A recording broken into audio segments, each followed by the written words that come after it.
1920 to 1930. The exhibit is on display in our FM Kirby Gallery on the second floor of the library.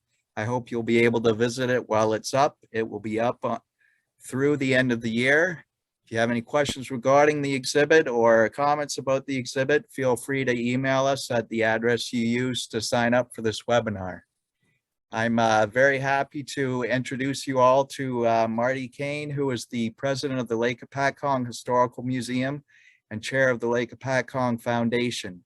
Marty, along with his wife, Laura, have co-authored 5 books on the history of Lake Hopatcong, and they have also written a script for an award-winning documentary, Greetings from Bertrand Island.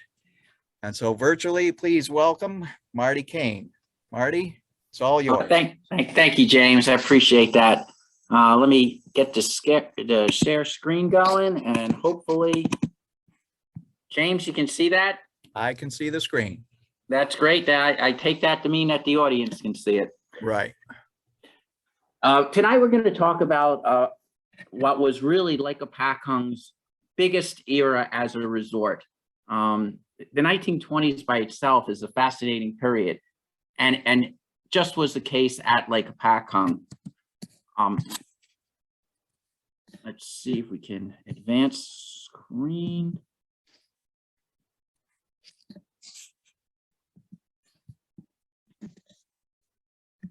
There we go. Okay.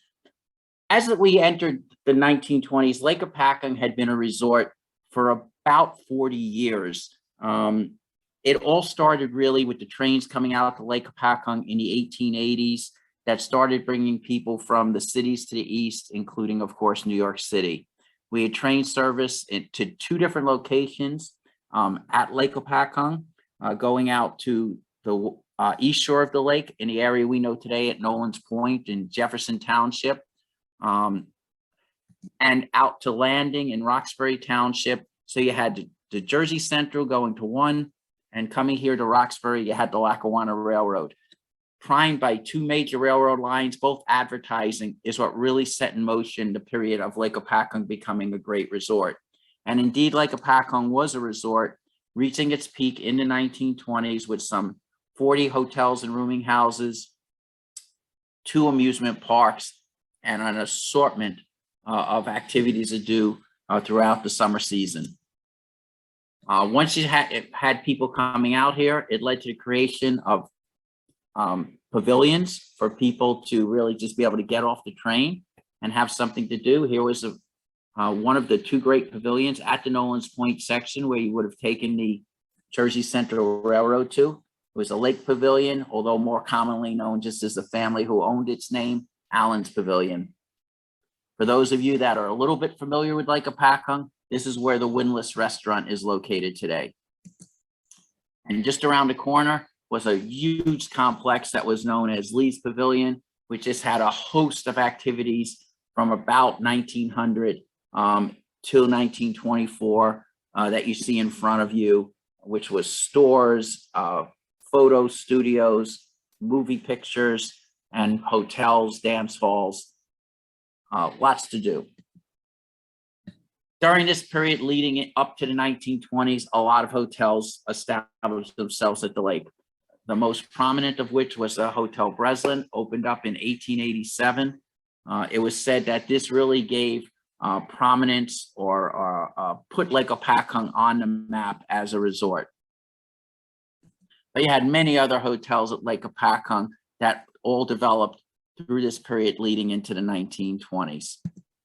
Okay, the 1920s, what really set it apart as a decade? What led to what would really be such a unique decade? And you really had 4 different elements that came together at the end of the teens that led to what we think of today as the 1920s. And in many ways, for those of people in my age group out there, you know, you could almost draw a comparison between the 1920s and the 1960s. In the 1960s, we had 3 elements come together, which were the assassination of John F. Kennedy, the Vietnam War, and the Civil Rights Movement. It really changed social life and the way that people thought about America. That's what we had really from the teens into the 20s. And the biggest event was World War I. World War I and the disillusionment that followed our participation in it, and the coming home of the troops, as you see them here in parades in Dover, it really set aside an idea of it's time to concentrate more on America. Let's have some fun. Another huge impact, and one that we have a much better understanding of these days, was the Spanish flu epidemic. And really went from 1918 to 1920, but the peak years of 1918 and 1919. Here it is, how to make a mask. We thought we developed that idea, but it was a huge impact on the country. And here again, it set in motion. Once it was over, people wanted to go out. They wanted to have a bit more fun. They were looking for a change. Prohibition. Probably no single event influenced the 1920s more than in January of 2020, Prohibition going into effect. It was enacted in January 1919. 1 year later, it took effect, and it would dominate the 1920s and how it would change life in America.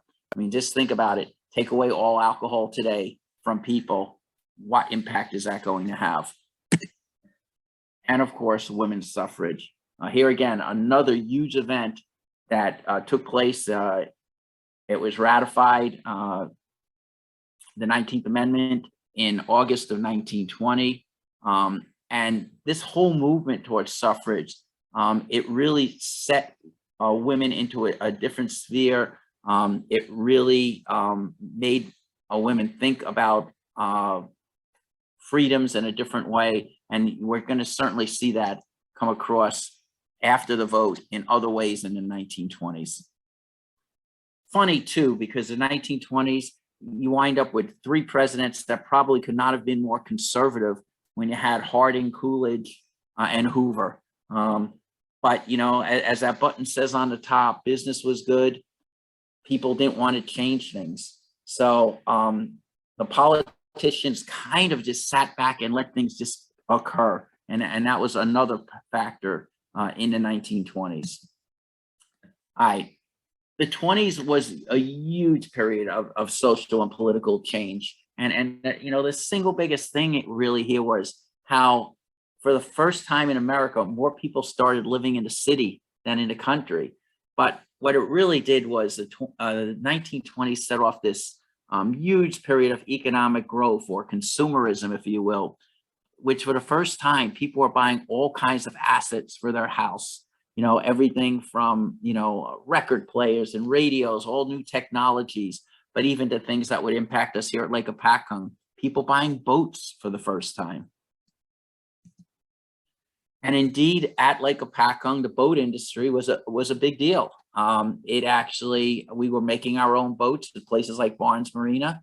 And the 1920s, with people having a bit more resources and money in their pocket, they were buying boats, and that started changing Lake Hopatcong incredibly. All right. Dance and music had a huge impact on the country of what we think of the 1920s, and of course here too at Lake Hopatcong. It was just the fact of people breaking free, basically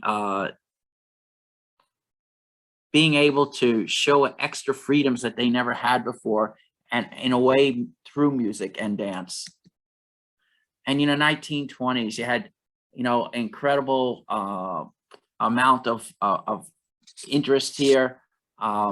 People like Louis Armstrong. On the left was Paul Whiteman, who was known as the king of jazz, even as a white individual, but he so propelled the music that would follow. It just an incredible period for us here. And Paul Whiteman was a really interesting individual in the 20s, in that he brought the music of the day really throughout the country and what would become jazz, even though it was basically a strong African-American part of entertainment. He worked with a lot of Black musicians and all, but here again, as sign of the times of the 20s, his entire band would be and would remain completely white. Even though he would work with a lot of Black musicians with music and all, it was all behind the scenes, showing a period of those times. You take a look here, Lake Hopatcong. What do we see in the 1920s? Jazz. All our big hotels, it was important. If you were going to a resort, it's the kind of music you expected, with a lot of instrumentation and a lot of beat that was really not known before. It picked up from ragtime, but it took it to a whole different level. At Birken Island, which was our amusement park at Lake Hopatcong, it started developing in the teens. And in 1923, they built an entire new dance hall known as the June Rose Ballroom that you see in this photo. And, you can see it right here. The big thing that was pictured, of course, was dancing. The park was almost built more than even around the rides, but around the dance hall. It was just for Lake Hopatcong, and as remote as it would have been in the 1920s, it was this beautiful dance hall that was built there to draw people up to the lake. And you would have had groups like Bert Norman, who was actually known as the Birken Island Orchestra. And there you see the guys playing, and this would have been very typical of the bands that would have come through our local area at that time. Phonograph records. The idea of actually bringing music into your house, and it came really through two ways. It came through phonograph records, and of course then through radio, was a huge impact on people, not just being able to go to a piano and play something, but actually bringing in the hits of the day. In the middle of this slide, you can see what would have been the top 10, if you will, of the entire 1920s. The types of groups. In fact, Bing Crosby, who's right in the middle of that list, he was introduced by the Paul Whiteman and his orchestra. As you can see, records got very popular, record players. And an important thing was, a lot of the record players we think of, the ones with the big horns and all, those were much earlier. The 20s, you had really two types of record players that came into the house. The ones that were very much furniture, but a lot of little portable units, which became a very big part in places like Lake Hopatcong, because you could put on your porch these little portable players and play music. And suddenly, you brought the music of the day wherever you were. And even to the hotels that were much lesser hotels of that period, that they couldn't afford big orchestras and all, you could still have dancing at those smaller hotels. And here you can see it. Why? Because they had the records on a Victrola or other record player. And radio so defined the 1920s and so changed lives. The first radio station opened in 1920. And by the end of the decade, in just 9 years, you had 12 million radios in America, which is a lot of radios considering you only had a population of 120 million people. So basically, there was a radio just 9 years after it was invented. In 1 out of 10 people owned a radio or the equivalent thereof. And even here up at Lake Hopatcong, some of you will know the gentleman on the left. He was one of our famous residents here from about 1900 until he passed in 1927. And that's Hudson Maxim, famous inventor and early industrialist. And there you see him with his radio up at Lake Hopatcong in 1924. And it's funny, you look at some of these really early radios and they almost look, like dashboards or something out of a Jules Verne novel, rather than what we think about as a radio. And of course, Hudson Maxim, if you were a friend of his, as you can see, as of 1922, he was already giving away radios as Christmas gifts to some of his friends. Okay, we talk about the 1920s and we talk about the flapper. It's an expression, it's more than a dress. It was a way of looks, if you will. It was the hair It's like an early Clara Bow, I'm pretty sure, on the left-hand side, but with the short hair. It was women that just went out on their own. The dress was shorter. They drank, they smoked, or, they had the right to do that. It was really a continuation of the 19th Amendment and women doing things that they were not allowed to do previously.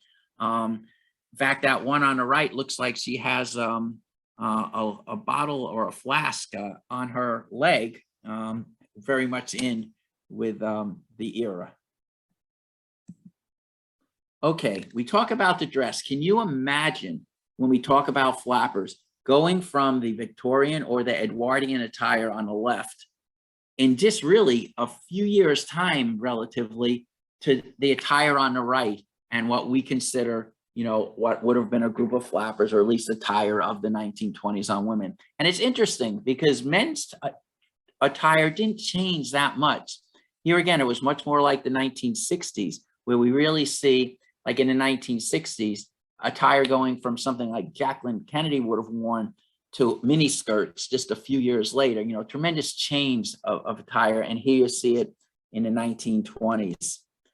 And here's our own Hudson Maxim again, staying with it. This was actually at the opening of the Hopatcong State Park fountain in 1925, with a couple of flappers keeping him company. Movies were a huge impact and change in the 1920s. This idea of going out and being entertained in a full-length version in towns across America, including throughout, of course, Morris County. And you see, the statistic here that by the end of the decade, 3/4 of the American population visited a movie theater every week.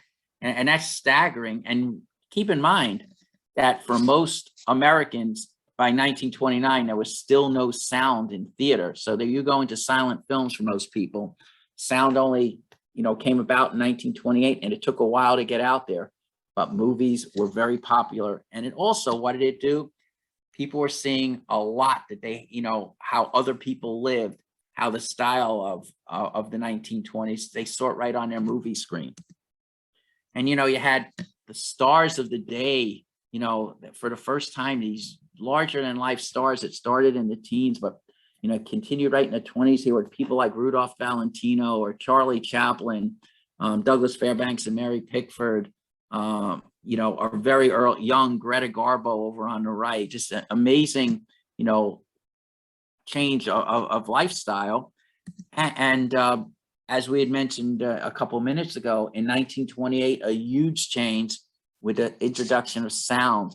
Now, at theaters around Morris County, very few would have had sound during the 1920s. In fact, during the period in like 28, 29, 30, most movies were being made both sound and non-sound versions, silent films and sound, so that they could be shown everywhere. It wasn't until into the 30s that movie theaters across America really had sound. At Lake Hopatcong, our movie theaters, we actually, in that period, had a movie theater right directly on the lake, something that we do not have today. It was known as the Idle Hour. And as you can see, it was a different period where the movie would change almost every day. You would have a different movie, you'd have 4 different movies really playing a week. So there was a reason to go constantly. Here was our theater on Lake Hopatcong. For those of you that know the lake a little bit, this is like the current location of where the Jefferson House is today, would be over in this area. And the theater was right over to the right of it. Not one of those movie palaces we think of when we think of the city, or even like Morristown, some of the real substantial theaters. This was more like a big old barn that you just went into, but you could watch a movie. And as you can see, the price was a dime, and off it went. And similarly, we had more substantial theaters opening up around the lake at our bigger towns, if you will, around the lake. The one on the top would have been the Palace Theater. It opened in 1919, still actually in business today with the Growing Stage Theater of New Jersey playing there. And throughout the 20s, it would have been silent movies there. And then below in Dover, which was our other big town that you would have gone to from the lake, the Baker Theater opened actually at the early part of the 20th century, but in 1924 was completely remodeled with a modern, what we would call movie theater. There again, still silent, but it would get sound in the 30s. And the Playhouse, gone now, it opened in the teens, operated in Dover until the 1950s. The building was finally torn down in an urban renewal project in the 1970s. Cars and what cars meant in the 1920s. Think about it. For the first time, especially young people, you could just do something, go places. It was, well, some people said it was a hotel on wheels, but I mean, it changed the life because you could visit places you couldn't go before. And the key part in the 1920s, okay, the automobiles were around, for about 15 years at that point, but Henry Ford, the Model T, it made it affordable, a $260 car in 1924. It was incredible up here again. By the end of the decade, there was one car on the road for every 5 Americans. And it seemed appropriate to throw this photo in. That's F. Scott Fitzgerald and his wife Zelda on the right side of this image, because probably nobody helped forever make the 1920s famous as F. Scott Fitzgerald in books like The Great Gatsby. Okay, New York, April 1925. Incredible, right? A lot of cars on Fifth Avenue already. And here it was. You had a lot of cars. Where could they go? And that's where places like Lake Hopatcong started coming in, because while the lake was originally a railroad-fed resort, you had a car, you could go places. So what started happening? You started getting maps like this that told people how you could get by road from New York City to Lake Hopatcong. And indeed, once you got there, you could bring that Model T to some of the beaches on the lake, the amusement parks. Here's Lee's Beach, now a Morris County property, still exists to this day. Not quite with the refreshments and the swimming, more as a marina these days, but you can see how popular places got in the 1920s because of the automobile. Okay, athletics became very, very popular in the 1920s. Here again, just like movies, and a lot of it is all because it started coming into your house more. The 1920s was a period of huge with magazines and newspapers and seeing some of these stars in many different ways. So you had people like Lou Gehrig and Babe Ruth, or Red Grange, or in the middle, Jack Dempsey, Johnny Weissmuller on the right, or Helen Wills, who would be one of the first great American female athletes and would set in motion a lot that would come in the 1930s with Babe Dietrichson and a lot of folks that would follow. But it really changed, and also it made athletics and all much more popular here at a resort at Lake Hopatcong. The other thing was with athletics, came things like racing. Boat racing became a big deal at Lake Hopatcong and through America. And as some of you are probably aware, because of the 1936 Olympics, of how big crew was at an earlier time. And in the 1920s, sports like rowing got extremely popular in America. And both racing like this, and later on even outboard racing, which would be a big part of life at Lake Hopatcong. Winter sports, the same way in the 1920s, got popular. Not necessarily sports that we're so familiar with today, but things like skate sailing or ice boating, and of course, regular skating. What you see in front of you was a carnival in January 1926. The New York Times reported 15,000 people came to Lake Hopatcong to watch parts of this carnival in January of 26. And I can even see a big hotel, the Castle Edward, in the background there. So, no, all part of this sports, and even you see a hockey game in the foreground there, or set up for a hockey game. All right. With cars, Prohibition was really the thing that everybody remembers from the 1920s because it changed life. And it's really interesting how it changed life, because Prohibition was looked upon as a kind of a, if you will, a reaction to the mass immigration into our cities. A lot of people, I'll say in middle America and outside the cities, looked upon immigrants from places like Italy and Germany and Ireland as alcohol was a big problem with them. And the way that you could kind of change their behavior would be if we didn't have alcohol, which was causing so many of the problems in the cities. You know, it was a way for a lot of people to turn back the clock, to not allow what was coming. The thought was that we end alcohol, we'll end drunkenness, we'll have a much better life. Obviously, that did not happen. In fact, what it did was it set in motion an entire new lifestyle, and not an entire new way of thinking, if you will, with the speakeasy.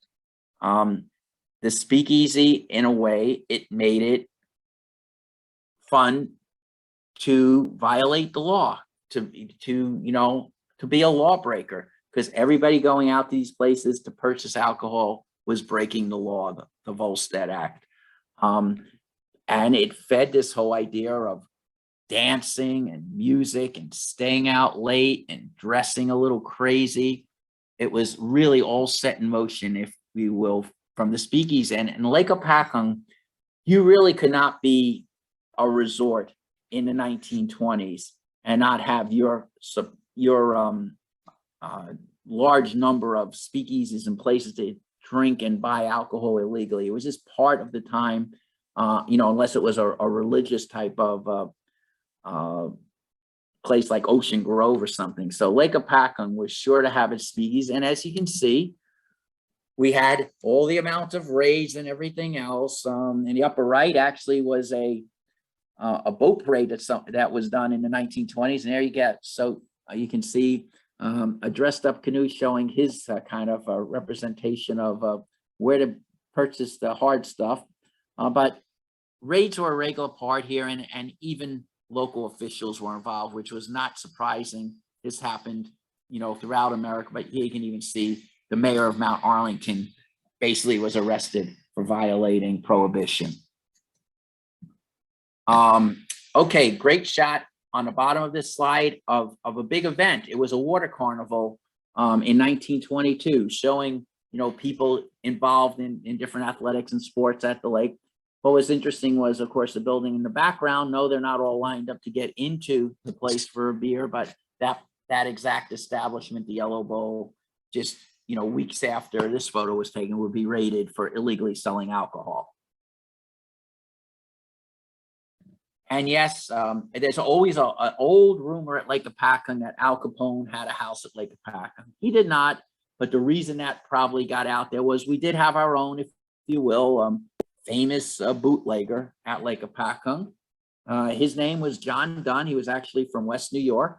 He bought one of the fanciest houses at Lake Hopatcong. In fact, it was owned by the former 19th century star, Miss Lotta Crabtree.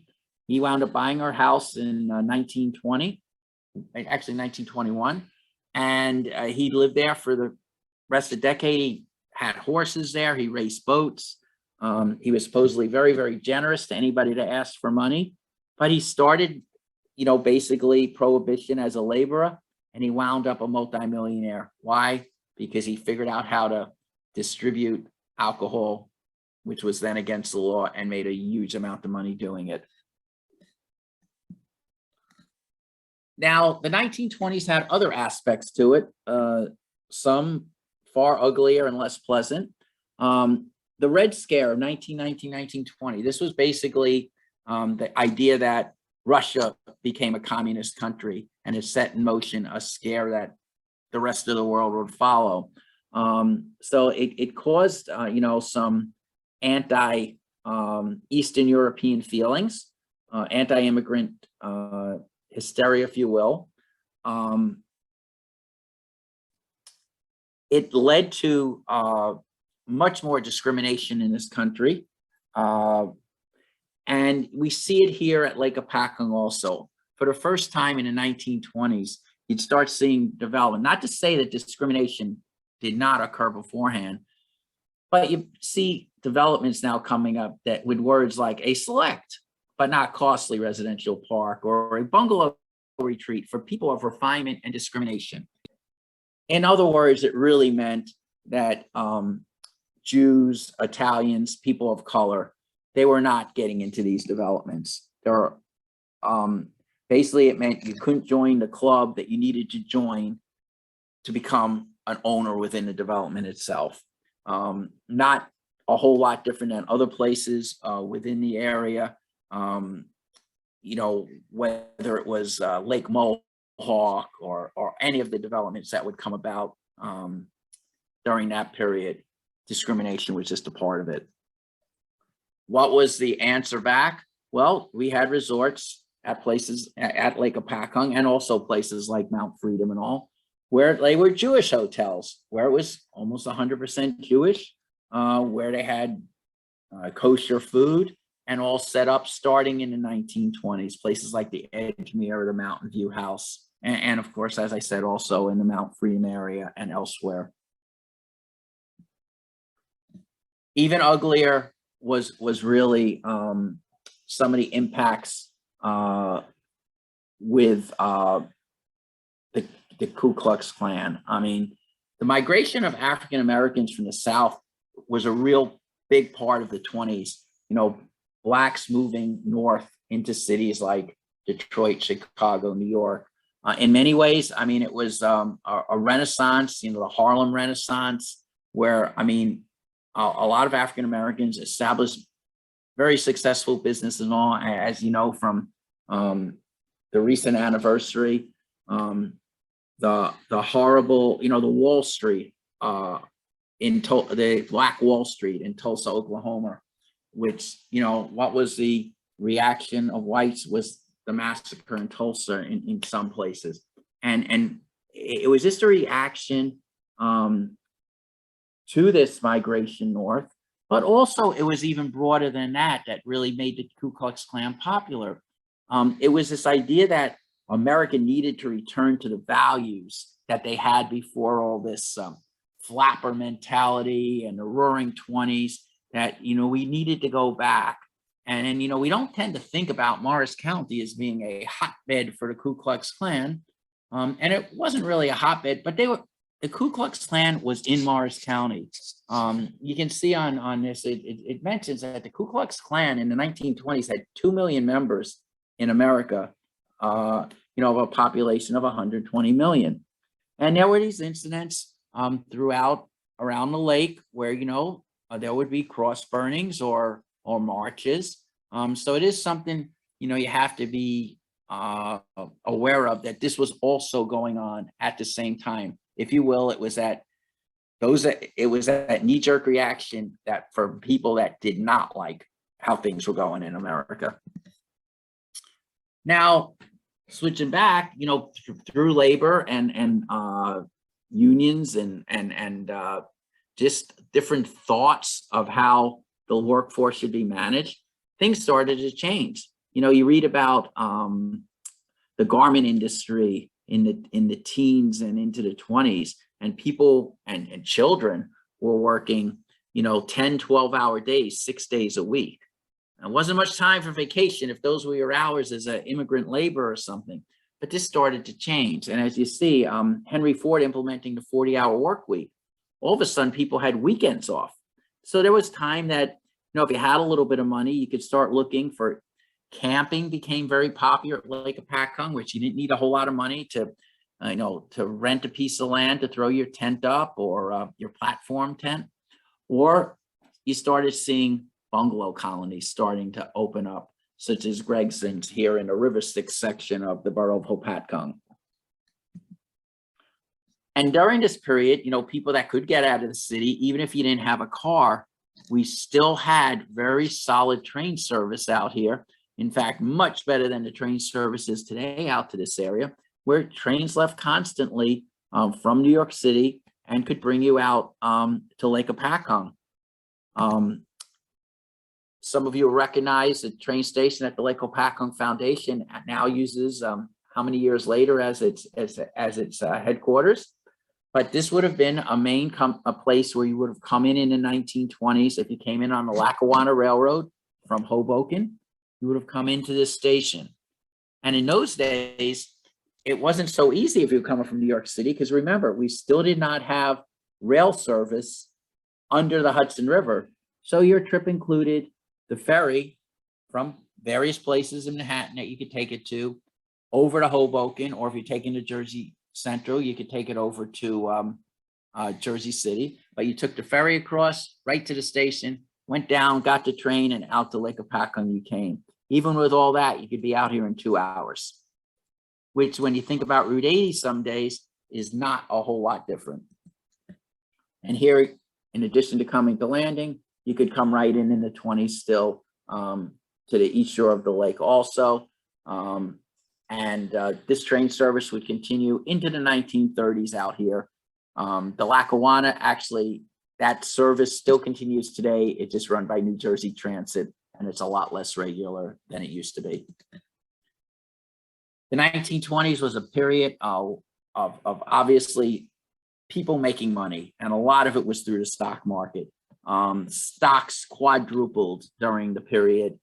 People thought it was a one-way street, that you could not lose money in the stock market, which is why so many people borrowed money to invest in the stock market, which would set in chain a lot of the events that would in 1929 lead to the Great Depression. But companies like the Lake Hopatcong Corporation were being openly sold during this period. And this idea of speculation and how money was so available and being spent, and money was very cheap, if you will. You could borrow money at low costs, and it set into this period a huge speculation. We probably should have been warned of it in 1927 when there was a huge bubble in Florida that collapsed, because during the 20s, property in Florida went crazy. People were buying land they had never seen and just constantly doubling and tripling what they had invested in it. Not quite so big an era at Lake Hopatcong, but we had the same types of developments that were opening up on property you look at today and go, who would ever have bought property here? Here it is, 100 years later, and it's still what we would say it's in the woods. But we had those types of developments starting or involved here at Lake Hopatcong. Okay, a big thing in the 1920s that started was this idea of more leisure time. So there was actually, for the first time, not many people got paid vacations. That was still a very new concept. But one thing that impacted Lake Hopatcong was some companies started doing outings, where they would take the whole company out for a day, and a perfect place to take them was Lake Hopatcong, and particularly Birken Island Park. Really encouraged such outings. In fact, there was one day in 1929, you see part of the buses in this picture, where 6,000 people in 130 buses were taken out from Wright Aeronautical in Patterson out to Lake Hopatcong for the day. And, on the bottom would have been a more typical outing. There's a silk company from Newton that brought their people out to Lake Hopatcong for the day. So big deal. At least workers for the first time were being recognized and given a little bit of time from the company. One big thing at resorts like Lake Hopatcong or the Jersey Shore that really opened up in the 1920s was women's attire. We talked about, a little bit ago about the flapper, but bathing suits. When you think about women's bathing suits and how they were prior to the 1920s, this would have been it on the left. Look at women, they're in a full, basically wool dress with stockings, and that was your bathing attire. And for men, it was a little bit better, the wool bathing suits. But women, here again, pushed back against this, that they wanted to go out and enjoy themselves at the beach and not be completely covered up in a very heavy, wet garment that covered every part of the body. And this started where some women would be arrested because, as you can see in that picture on the left, her bathing attire was supposed to be to her knee, and it wasn't close to the knee. Similarly, on the right, you see the idea of the stockings. So women started rolling down the stockings a little and cheating there with the attire.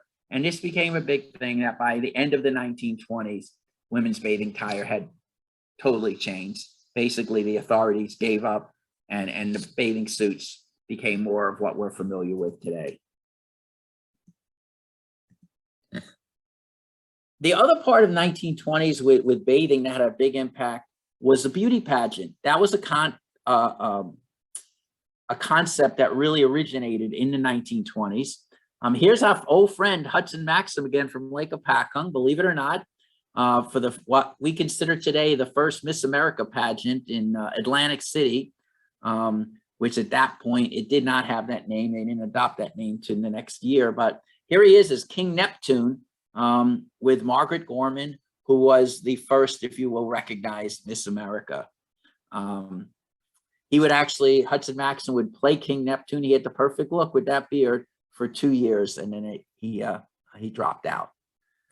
But what that did was at places like resorts like Lake Hopatcong, here in 1924, we were shown we could do our own beauty pageants. And this was the first beauty pageant at Lake Hopatcong in the Nolan's Point section, right near where the Windlass restaurant is today, with the gals parading through, and it looked like a pretty good crowd in a beauty pageant. This would be kind of classed up over the years and became a real standby at Lake Hopatcong, but it moved over to Birken Island Park. And here you can see, a typical Miss Lake Hopatcong of later years, or at least the later 20s. And beauty pageants became such a big deal at Lake Hopatcong that there would be 3 separate ones at Birken Island Park in the 20s each season. You'd have a Miss Birken Island, where they declared a winner for the park, who would then a couple weeks later compete against women from all over the lake for the title of Miss Lake Hopatcong. And then in a number of years, they even had a Miss North Jersey Lakes for a 3rd competition at the park. And in later years, Miss Birken Island or Miss Lake Hopatcong would go under Miss Birken Island because they would pay for it directly to the Miss America pageants in Atlantic City. And indeed, Miss America 1937 was Miss Birken Island, a woman by the name of Betty Cooper. Okay, amusement parks. They really took off in the 20s. Why? Because you had more time, more money. Even though parks existed beforehand, this was really the era they took off a lot. And such was the case at Lake Hopatcong. And our most famous park, which would operate for some 70 years, was Birken Island Park. You can see some early cars going in through the gate, and it was also accessible by water. Some of the early rides at the park. And then all of a sudden, in 1925, the park really started being changed. Some great graphics of what would be coming at the park. And in the winter of 24-25, they built the first roller coaster in northern New Jersey.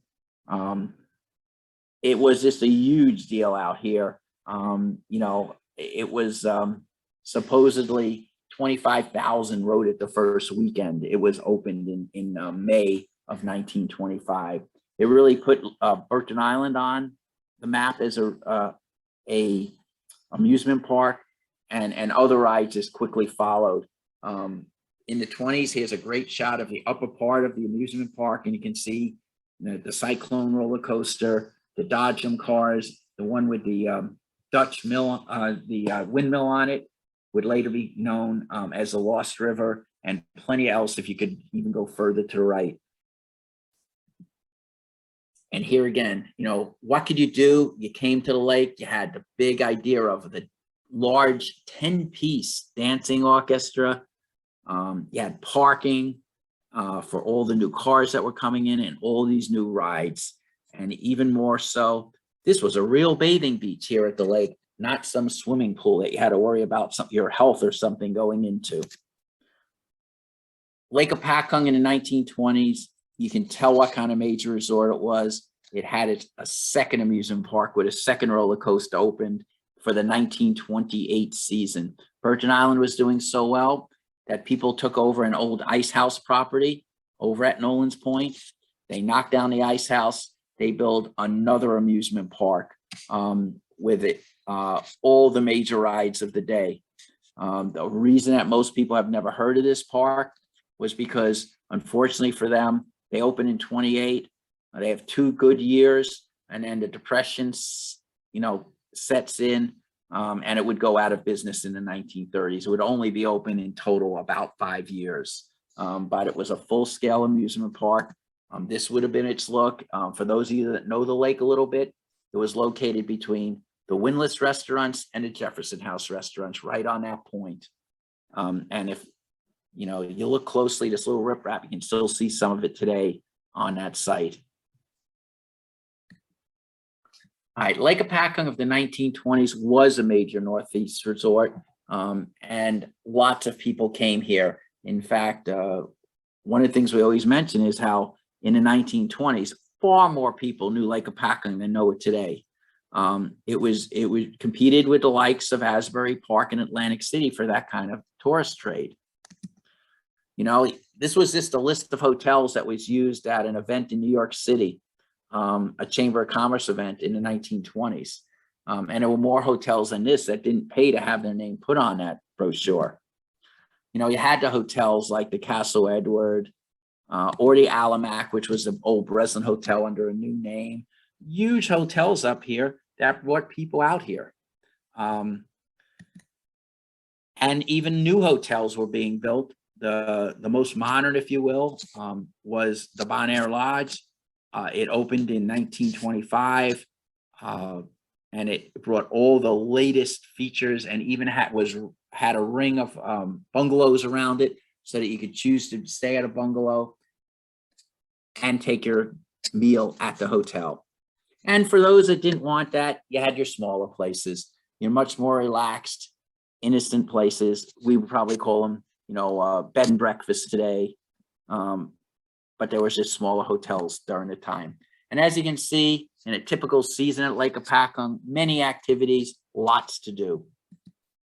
And of course, at Lake Hopatcong, people coming, things were set up like country clubs. It was open to the public, but it was a golf course. And in the 1920s, it was doing so well, it went from 9 holes to 18 holes. Today, it's the Hopatcong Senior Center occupies that site.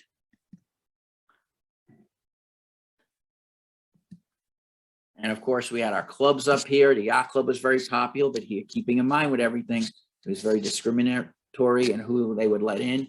But if you were in that group, it was a great time, a place to spend your summers. Bowling, it was a resort, it was here. Just the special activities and the events that were here on any given weekend. Up on the top, you see it was the Mardi Gras of 1926. What was kind of neat was there's Hudson Maxim, our old friend again in the middle, with Estelle Glass, who was an opera singer, and Joe Cook was a very famous theatrical person of that era that we'll talk about in a second. And then you had things like the chess tournaments, international chess tournaments held at the Alamac Hotel, reported internationally in 1923 and 1926. Places to shop at the lake. Of course, you're bringing all these people out here. New stores were built. And you had everything from German markets to the high-class Italian restaurants. You get a little nervous when you see spaghetti was a specialty, but they sure looked, they had a number of Italian individuals as proprietors, but an interesting time at the lake. And of course, you could go on boat rides at the lake. We had 5 different beaches going at that period that were all open to the public. And you had the chance to rub elbows with a select company of theatrical people. During the 1920s, Lake Hopatcong was, especially the area known as Northwood in the borough of Hopatcong, was extremely popular for vaudevillians. People like Owen McKibney, Bert Lahr on the left, who we mostly know today from The Cowardly Lion and the Wizard of Oz, but he was a very well-known vaudevillian. People like this, but nobody was greater. And literally in the Northwood area, half the people that were there were somehow connected either behind the scenes or dancers. It was for vaudeville and the burlesque circuits. It was incredible how many people came to Lake Hopatcong during this time period. But the greatest star of all would have been Joe Cook. He had a 21 acre estate he would establish at Lake Hopatcong, including a 9-hole golf course. It was known as Sleepless Hollow because of the parties he threw there. The piano that's at the Lake Hopatcong Museum, where people would sign his piano when they would visit him at Lake Hopatcong, has names on it such as Babe Ruth, Ginger Rogers, Jack Dempsey, Groucho and Chico Marx, Rube Goldberg, and many, many others. It's a kind of who's who of entertainers from that period. And he was a vaudevillian that graduated into Broadway musical comedy for things like Rain or Shine, Hold Your Horses, Fine and Dandy. That were just huge hits in New York. In the 1920s, there were also things we said goodbye to. The Morris Canal disappeared in 1924.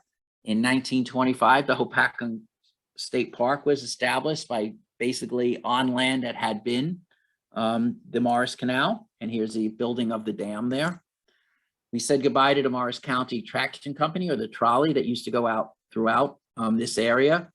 Trolleys helped build Bertrand Island Park, being originally a trolley park.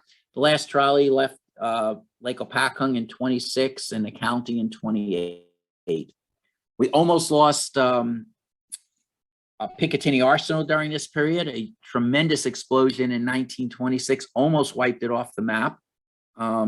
This was international news, and it leveled most of it, leading to the complete rebuilding of Picatinny during that period, and greatly impacted the lake because Picatinny's not far from the lake, and it really shattered the area. We had our own destruction in 1924 at the lake. All those big buildings you had seen at Nolan's Point burned in a fall fire, which is why where the Jefferson House restaurant is located today, it was all rebuilt because of that fire. We also said goodbye to two of our famous residents, Lotta Crabtree, who had been here for many years, passed in 1924, arguably the most famous actress of the 19th century, and had a house in Lake Hopatcong for many years and used it actively for quite a bit. And Hudson Maxim, that gentleman you've seen on and off through our presentation night, finally passed in his house in the borough of Hopatcong in 1927. So as individuals left Lake Hopatcong after the 1929 season, little did they have any reason to doubt that things would just be just the same when they got back in 1930.